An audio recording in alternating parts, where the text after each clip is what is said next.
Est-ce que vous aimez chanter? Surtout chanter ensemble, comme il nous arrive de le faire quand nous venons à un culte, comme ce matin. Les chants ont souvent cette force de nous permettre de partager quelque chose, une histoire, un souvenir, une émotion. Ils nous donnent même un sentiment d'appartenance. Un des plaisirs de chanter ensemble, c'est d'entendre ma voix se mélanger à celle des autres, voire s'y fondre au point que je m'entende, pour ainsi dire, autrement que je chante seul dans mon coin. Car ma voix, mes sentiments, l'énergie que j'y mets sont épaulés, soutenus, partagés. Quand je lis le récit de la visitation, cette rencontre de Marie et d'Élisabeth, je pense à cette joie qui se multiplie par le partage. Marie venait d'apprendre qu'elle va avoir un enfant par l'annonce de l'ange Gabriel. Elle se lève pour aller voir Élisabeth, répondant à un signe donné par l'ange qui lui a dit que rien n'est impossible à Dieu. Elle se met à marcher seule. Ici, il n'est pas question de Joseph. Tout se passe comme si l'histoire de la naissance de Jésus, c'est-à-dire le mystère de l'incarnation de Dieu, voulait faire abstraction de tout ce qui peut représenter l'action ou l'initiative humaine. Rappelons-nous, cette histoire se passe dans un monde, à une époque où seuls les hommes masculins adultes sont considérés comme un être complet qui peut faire quelque chose de valable. Heureusement, on n'est plus là. Il est vrai que Marie vient de prononcer à l'annonce de l'ange Gabriel ce grand oui de la foi. Je suis la servante du Seigneur, que tout se passe pour moi comme tu me l'as dit.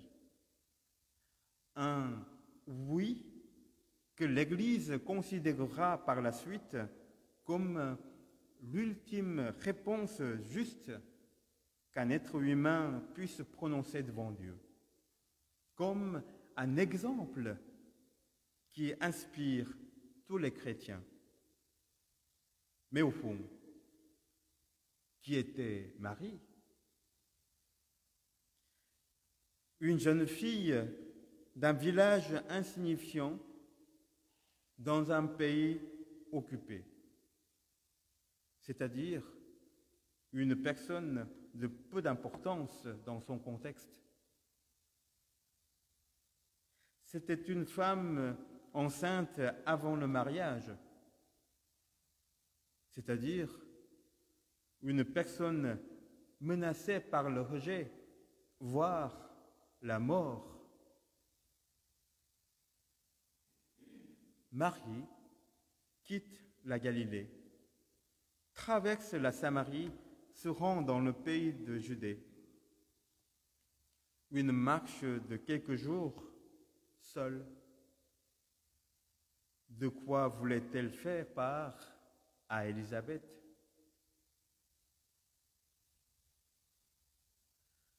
Deux femmes s'embrassent.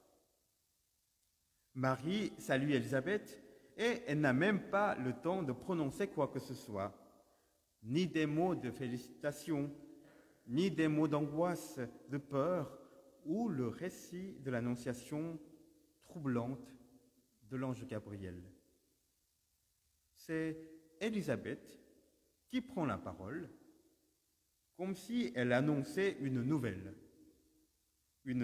importante. Elle dit que tout cela a un sens. Il y a un sens pour l'enfant qui va naître d'une femme qui croyait que son espoir de devenir un jour mère était perdu à jamais.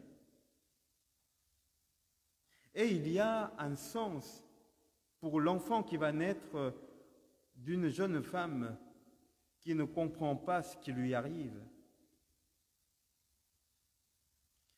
Dieu en fera quelque chose et donnera sens au monde à jamais. Car il sera un Dieu avec nous, un Dieu qui partage notre joie et notre peine, notre espoir et notre déception, notre élan de solidarité et notre peur. Et je me permets de l'insister. Cette histoire extraordinaire se réalise à travers des personnes qui n'auraient eu aucune importance aux yeux humains sans l'initiative de Dieu.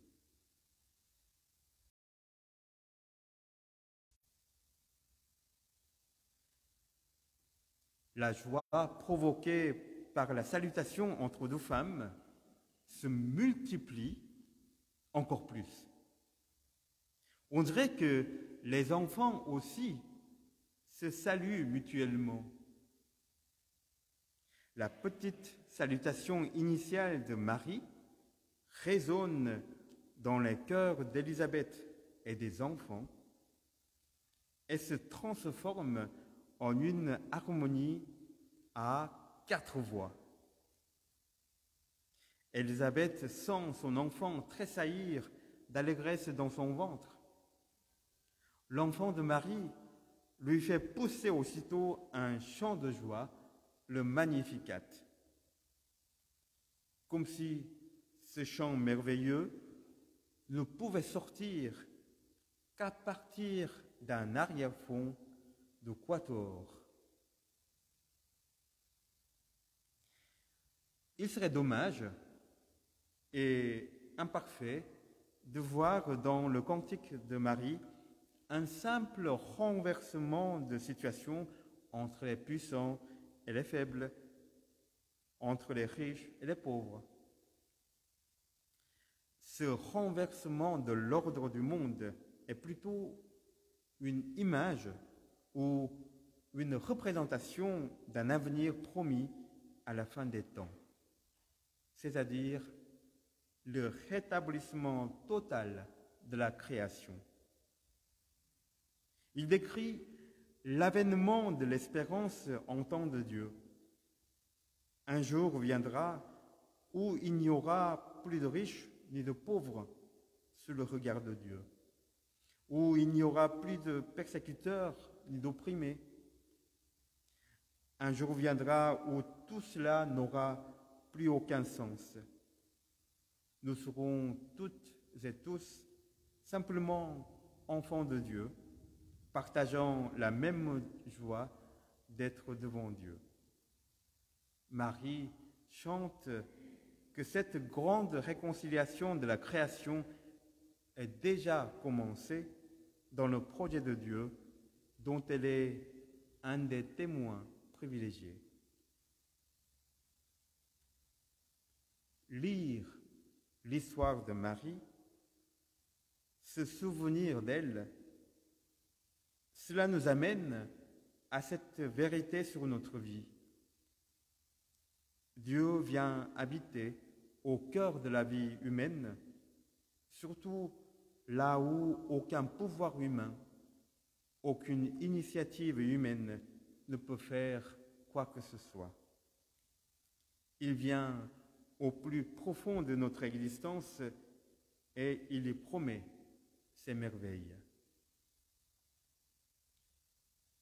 lire et relire l'histoire de Marie, se souvenir d'elle, cela nous invite à renouveler son geste, aller à la rencontre, même dans le doute et l'angoisse, oser entonner une première note en faisant confiance à l'harmonie que les autres donneront.